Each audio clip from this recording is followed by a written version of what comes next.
Hello दोस्तों, स्वागत है आपका अपने चैनल ज़ीरो लैब में। आज हमारे पास ये आईबेल कंपनी का 3.6 volt rechargeable electronic screw driver है। वैसे तो मैंने इस तरह के कॉम्पैक्ट इलेक्ट्रॉनिक स्क्रू ड्राइवर पर पहले भी वीडियो अपलोड किया है, लेकिन आईबेल के इस इलेक्ट्रॉनिक स्क्रू ड्राइवर के अंदर एक और उपयोगी फीचर है। इसलिए वीडियो में हम इस इलेक्ट्रॉनिक स्क्रू ड्राइवर का टेयर डाउन करके इसके सर्किट के कंपोनेंट और कार्यविधि को भी समझेंगे। सबसे पहले पैकेज में हमें क्या क्या मिलता है इसे जानते हैं। क्योंकि ये इलेक्ट्रॉनिक स्क्रू ड्राइवर रिचार्जेबल है, यहाँ पर आपको एक माइक्रो यूएसबी चार्जिंग केबल साथ में ही मिलती है।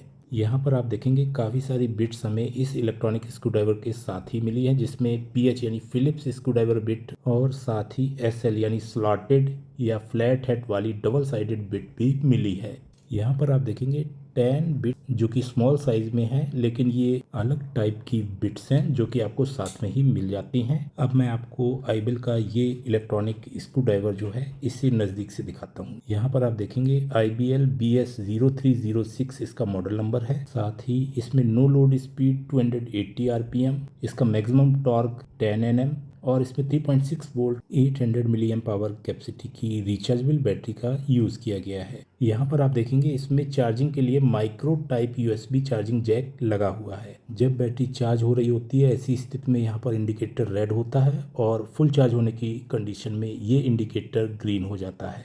इस स्विच को प्रेस करने पर बिट फॉरवर्ड रोटेशन में रोटेट करती है, जबकि इस स्विच को प्रेस करने पर बिट रिवर्स रोटेशन में रोटेट करती है। नॉन कॉन्टैक्ट वोल्टेज के लिए ये स्विच दिया गया है। साथ ही एनसीवी इंडिकेशन के लिए यहाँ पर एक एलईडी इंडिकेटर लगा हुआ है। लो लाइट कंडीशन में काम करने के लिए एक फ्रंट साइड में एलईडी और लगी है। यहाँ पर आप देखेंगे एक क्लच है जो कि बिट को होल्ड करने के लिए है। इसमें बिट इस तरह से आप डालेंगे और क्लच को ऊपर करेंगे तो बिट लॉक हो जाएगी। अब दोबारा से बिट को निकालने के लिए क्लच को ऊपर करके आप बिट को रिमूव कर सकते हैं। चलिए अब मैं स्क्रू ड्राइवर को आपको थोड़ा सा ऑपरेट करके दिखाता हूँ। यहाँ पर हम फॉरवर्ड रोटेशन वाली बटन को प्रेस करते हैं। आप देखेंगे इस तरह से ये क्लॉकवाइज रोटेट हो रहा है, यानी स्क्रू इस पोजीशन में टाइट होगा और रिवर्स रोटेशन में स्क्रू को हम एंटी क्लॉकवाइज घुमाकर लूज कर सकते हैं। यहाँ पर मैं आपको ये कंफर्म कराना चाहता हूँ कि इन इलेक्ट्रॉनिक स्क्रू ड्राइवर का मैक्सिमम टॉर्क यानी जो आप हाथ के प्रेशर से रोटेट करेंगे वो 10 Nm है, जबकि जो मोटराइज्ड टॉर्क है वो इस ब्लैक वाले स्क्रू ड्राइवर का 3 Nm, जबकि आईबेल का जो ये स्क्रू ड्राइवर है इसका 2.2 Nm ही है। हालांकि अगर हम कंपैरिजन करें साइज का तो दोनों ही इलेक्ट्रॉनिक स्क्रू ड्राइवर के साइज सेम है। अभी तक मैं इस ब्लैक वाले स्क्रू ड्राइवर को ही यूज़ कर रहा था और इसका परफॉर्मेंस काफ़ी अच्छा रहा है। चलिए आईबेल के इस इलेक्ट्रॉनिक स्क्रू ड्राइवर को टेयर डाउन करते हैं। इसमें आप देखेंगे यहाँ पर एक स्क्रू लगा है, एक यहाँ पर लगा है। इन स्क्रूज के अलावा यहाँ पर भी आपको एक स्क्रू देखने को मिलेगा। तो मैं बिट को अलग कर देता हूँ। इसके बाद इसके जो स्क्रूज हैं उनको हम अनस्क्रू करते हैं। तो यहाँ पर मैं एक इलेक्ट्रॉनिक स्क्रू ड्राइवर से दूसरे इलेक्ट्रॉनिक स्क्रू ड्राइवर का टेयर डाउन आपको करके दिखाऊंगा। मैंने सभी स्क्रूज को अनस्क्रू कर दिया है। अब मैं इस इलेक्ट्रॉनिक स्क्रू ड्राइवर को ओपन करने की कोशिश करता हूँ। यहाँ पर आप देखेंगे कि ये इस तरह से ओपन नहीं हो रहा है। थोड़ा सा स्पेस बनाएंगे, जिसके लिए मैंने स्क्रू ड्राइवर बिट और ओपनिंग टूल का यूज़ किया है। यहाँ पर आप देखेंगे इस तरह से ये इलेक्ट्रॉनिक स्क्रू ड्राइवर का हाउसिंग जो है वो ओपन हो चुका है। हाउसिंग में आप देखेंगे रबर ग्रिप दिया गया है, जिससे स्क्रू ड्राइवर पर पकड़ अच्छी रहती है। यहाँ पर आप देखेंगे स्क्रू ड्राइवर के जो बटन्स हैं वहाँ पर रबर पैड दिया गया है, जिसे हम अलग कर देते हैं। तो इस तरह से ये रबर पैड मैं अलग रख देता हूँ। अब हम इसका जो सर्किट बोर्ड है, साथ ही बैटरी, मोटर और गियर अटैचमेंट सारा कुछ बाहर निकाल लेता हूँ।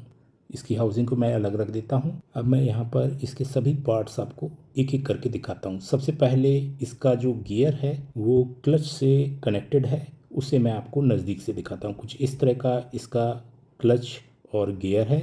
यहाँ पर एक मोटर भी साथ में लगी है।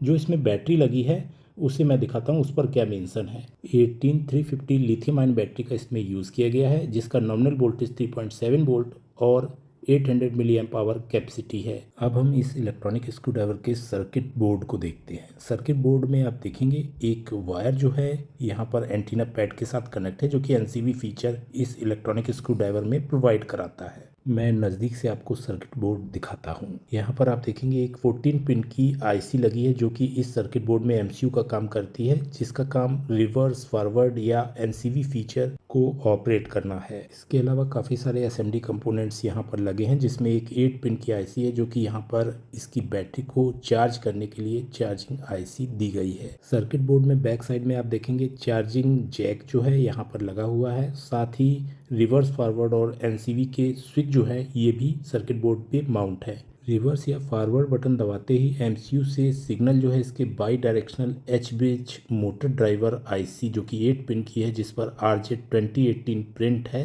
पर जाता है और ये मोटर को रिवर्स या फॉरवर्ड डायरेक्शन में रोटेट कराती है। मोटर ड्राइवर आईसी के बगल में एक एसएमडी रेजिस्टेंस R025 यानी 25 मिली ओम की लगी हुई है, जो कि जब स्क्रू टाइट हो जाता है ऐसी कंडीशन में मोटर में ओवर करंट जाने की कंडीशन को सेंस करके मोटर को जलने या गियर बॉक्स के गियर को टूटने से बचाता है। लो लाइट कंडीशन में काम करने के लिए ये एलईडी दी गई है, जिसमें काफ़ी अच्छी ब्राइटनेस है। यहाँ पर इसका एनसीवी एंटीना है। पीसीबी में आप देखेंगे जहाँ पर एंटीना लगा हुआ है वहाँ पर पैड्स के पास ही ANT लिखा हुआ भी आप देख पाएंगे। अब मैं आपको इसके मोटर और गियर बॉक्स के बारे में थोड़ा सा जानकारी देता हूँ। उसके लिए हमें मोटर को गियर बॉक्स से अलग करना होगा। आप देखेंगे बड़ी ही सरलता से आप इसे अलग कर सकते हैं। ये जो गियर बॉक्स का डिज़ाइन है इसे प्लेनेटरी गियर्स कहते हैं। इस गियर बॉक्स की सहायता से मोटर के हाई आरपीएम लगभग 20,000 आरपीएम को घटाकर 280 आरपीएम पर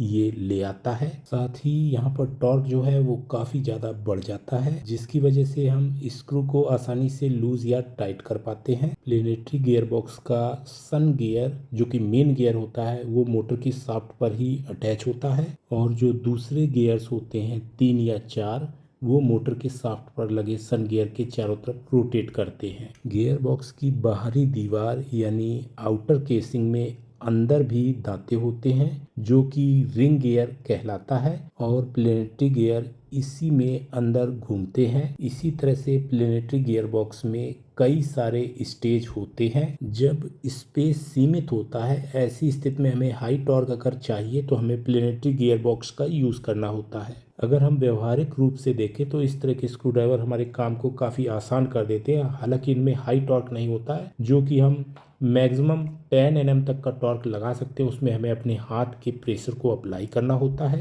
जैसे अगर हमें किसी टाइट स्क्रू को लूज करना है तो थोड़ा सा हाथों का प्रेशर अप्लाई करने के बाद जब वो स्क्रू लूज हो जाता है तब ये स्क्रू ड्राइवर आसानी से उसे अनस्क्रू कर देता है। और जब हमें कोई स्क्रू टाइट करना होता है तो इससे हम 2.2 Nm या 3 Nm के जो टॉर्क स्क्रू ड्राइवर पर मेंशन है कि टॉर्क से उस स्क्रू को टाइट करते हैं। बाकी का प्रेशर हम अपने हाथों से अप्लाई करके उस स्क्रू को मैक्सिमम 10 Nm तक के टॉर्क से टाइट कर सकते हैं। मैंने इन इलेक्ट्रॉनिक स्क्रू ड्राइवर के बाय लिंक वीडियो में साथ ही वीडियो के डिस्क्रिप्शन में टैग किए हैं। उम्मीद करता हूँ ये वीडियो आपके लिए हेल्पफुल रहेगा। आज के वीडियो में इतना ही। Thanks for watching. Have a nice day.